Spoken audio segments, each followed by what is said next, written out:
Hello everyone, welcome to Education Hub. So guys, today we are going to continue the chapter from class 12th chemistry and the chapter is solutions, right? So guys, in the part first video of the chapter, we have talked till the topic classification of solutions, right? So we have covered all the topics from NCERT and today we are going to talk about one of the most important topic from the chapter, right? And the topic is concentration of solutions. So basically guys, we will be doing each and everything given in NCERT regarding the topic, but we will be doing part wise subtopics also, right? So that there must not be any confusion regarding the topic at the end. So let's begin with the today's video. So basically guys, first question itself arises over here is, what is concentration of solutions, right? So concentration of solution का मतलब ये है कि किसी भी solution का जो composition होता है उसका जो डिस्क्रिप्शन होता है उसको एक्सप्रेस करने का मेथड को हम लोग कहते हैं कंसंट्रेशन ऑफ सोल्यूशन, यानी कि composition of a solution can be described by expressing its concentration, right? So इसका मतलब है कि जैसे हम कोई सोल्यूशन एक्स वाई जेड ले रहे हैं, सो उस सोल्यूशन का जो हम डिस्क्रिप्शन देंगे उसके सारे कंपोजिशन या फिर आप कंपोनेंट्स के बारे में, उससे हम कंसंट्रेशन कहते हैं, राइट? सो बेसिकली कुछ स्पेशल मेथड्स हैं हमारे जिसको हम यूज़ करके किसी सोल्यूशन की कंसंट्रेशन फाइंड आउट कर सकते हैं, right? So they are very important methods जो कि जनरली केमिस्ट्री में यूज़ होते हैं and they are one of the basic but most important things, right? Basically the topics and they are very important because basically simple होने के साथ भी they are complicated too, right? ज़रा सा question twist करके आ जाता है and बच्चे confuse हो जाते हैं. So we don't need to do that mistakes in our exams, right? So let's begin by the first special topic और you can say the first method जिससे हम एक्सप्रेस करते हैं किसी सोल्यूशन की कंसंट्रेशन को, and that is mass percentage, right? So guys, in today's video we are going to talk about mass percentage only. After we will be covering all the topics that are related to mass percentage and we will be seeing the all definitions and formulas. After that we will be solving the questions which are given in your NCERT, right? So basically what is mass percentage? Mass percentage of a compound in a given solution is the mass of component per gram of the solution. यानी कि अगर हमसे कहा जाता है कि कोई solution है, solution A B, right? There is a solution A B and we have to find the mass percentage of component A. Two components are there, component A and component B. दोनों को हमने combine किया तो हमारा solution A B बना, right? So solution A B बनने के बाद हमसे एक क्वेश्चन पूछा गया है कि हमें जो हमारा कंपोनेंट ए है उसका मास परसेंटेज बताना है, सोल्यूशन में क्या होगा, राइट? सो इसके लिए हम लोग ये डेफिनेशन देंगे मास परसेंटेज को कि जो मास परसेंटेज है कंपोनेंट ए का वो होगा मास ऑफ कंपोनेंट, यानी कि जो भी मास है हमारा कंपोनेंट ए का divided by total mass of solution into 100, यानी कि जो भी हमारा हम मास निकालेंगे कंपोनेंट का वो सॉल्यूशन के 100 ग्राम के अकॉर्डिंग होगा, right? So if we talk about the formula of mass percentage of a component, so mass percentage of a component is equal to mass of a component in solution upon total mass of a solution into 100, right? क्योंकि हमें जिस भी component का mass percentage निकालना है तो हम उसे सॉल्यूशन के 100 ग्राम यानी पर 100 ग्राम ऑफ सॉल्यूशन के अकॉर्डिंग कैलकुलेट करेंगे, राइट? सो अगर हम कंसीडर करते हैं कि जो हमारा सॉल्यूट है वो B है एंड हमारा सॉल्वेंट A है, राइट? सो WV हमारा मास ऑफ सॉल्यूट होगा और WA हमारा मास ऑफ सॉल्वेंट होगा. सो इसके अकॉर्डिंग जो हमने फॉर्मूला भी ऊपर पढ़ा जैसे कि मास of component in solution upon total mass of solution into 100।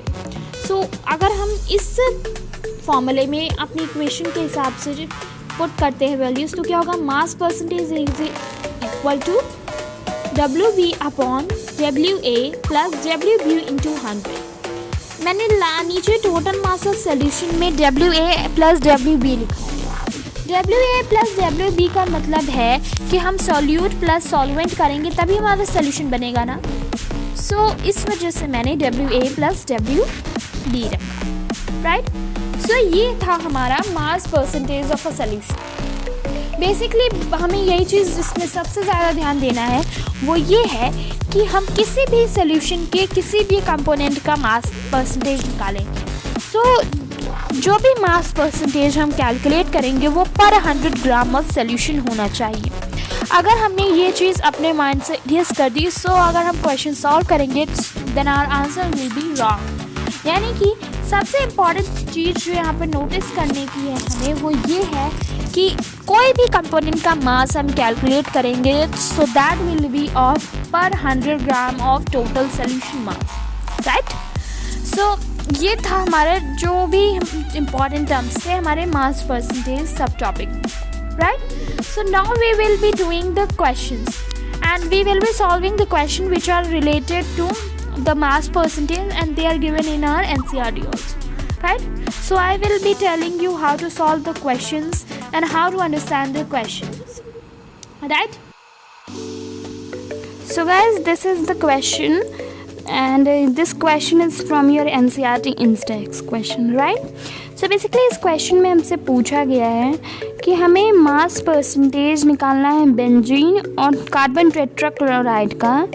अगर 22 ग्राम ऑफ बेंजीन को हमने मिक्स किया 122 ग्राम ऑफ कार्बन टेट्राक्लोराइड के साथ एंड उसका सॉल्यूशन बना लिया, ठीक है। सो हमें इसमें बेंजीन और CCl4 दोनों का मास परसेंटेज निकालना है, राइट। सो बेसिकली सबसे पहले हमने देखा था formula, right. So what was the formula जो हमने देखा था मास परसेंटेज का वो था that is mass percentage is equal to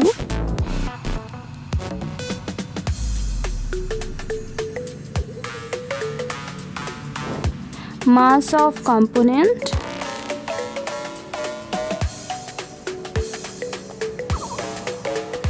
bye mass of solution into 100। यानी कि हमने जो फॉर्मूला पढ़ा था उसके हिसाब से ये है हमारा पूरा का पूरा फॉर्मूला। सो इसमें कंपोनेंट मान लेते हैं हमारा बेंजीन कंपोनेंट A है और carbon tetrachloride component B, right. So उससे भी पहले हमें सोल्यूशन का मास निकालना होगा क्योंकि क्वेश्चन में है तो हमें सोल्यूशन का मास दिया नहीं हुआ है। सो नेक्स्ट थिंग जो हमने लिखना है मास ऑफ सोल्यूशन हम लोग कैलकुलेट करेंगे, राइट। मास ऑफ सोल्यूशन का क्या होगा, mass of C6H6 plus mass of CCl4, right. ये तो हो गया हमारा मास। अब हम वैल्यूज पुट करते हैं। क्या हमारा C6H6 का क्या मास दिया हुआ है 22 ग्राम और मास ऑफ CCl4 का क्या हमें दिया हुआ है 122 gram. So total mass of solution हमारा हो गया 144 ग्राम, राइट। ये तो हमारा मास ऑफ सोल्यूशन निकल गया। Now we will be putting all the values in the formula, right. So हम पहले कैलकुलेट करेंगे mass percentage of component A। So हमने कंपोनेंट A किससे कंसीडर किया था, बेंजीन को। So we have considered component A as 2 benzene. So mass of component की जगह हम क्या रखेंगे 22, right. 22 by mass of solution हमने कैलकुलेट किया है 144। सो हम यहाँ पे 144 रख देंगे and we will be multiplying it by 100, right. So इसे सॉल्व करने में ऑलमोस्ट हमारा 15.28% आएगा, राइट।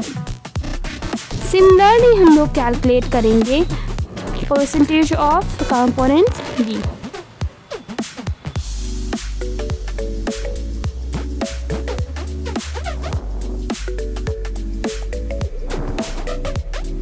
सो अब हम यहाँ पे 22 की जगह मास रखेंगे CCl4 का, जो कि है हमारा 122 gram, right. So we will be putting है 122 अपॉन 144 इंटू 100, सेम जैसे हमने कंपोनेंट ए का निकाला था।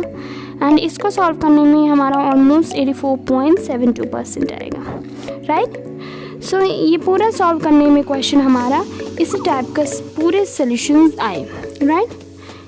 तो ये था हमें कि कैसे हमें मास परसेंटेज के क्वेश्चंस को सॉल्व करना है। बेसिक ये है कि आपको समझना है कि आपको क्या चीज़ फाइंड करनी है, राइट। सो ये था हमारा question 1। So guys, it was all about the today's video, and in next video we will discuss some topics to discuss about the concentration of solutions, right? So thank you so much for watching, and if you like the video, do the like, share and subscribe to my channel for such more informative and educational video. Thank you so much, and till then, bye bye, take care.